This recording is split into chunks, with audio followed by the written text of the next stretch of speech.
श्री सच्चिदानंद सद्गुरु साईनाथ महाराज की जय।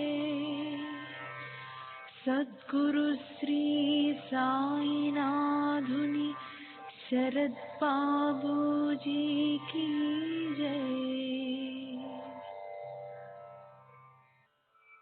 సాయి వంటి దైవంబు లేడోయి లేడోయి, ప్రజలందరి నోట సాయి నామం పలకాలి, సర్వత్రా సాయి రూపం రంజిల్లాలి, ముజ్జగాలు సాయి మహిమతో ముప్పిరిగొనాలి.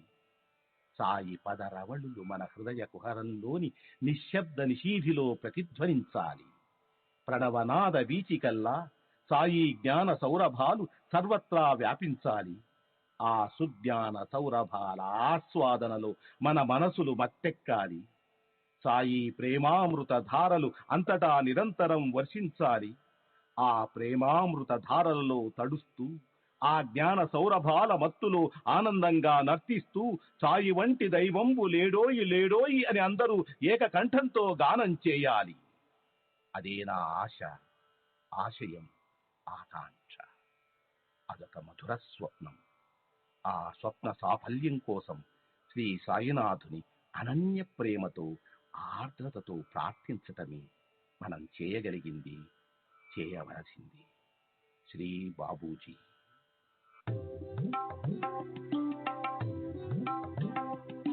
సాయి బాబా, సాయి బాబా, సాయి బాబా, సాయి బాబా.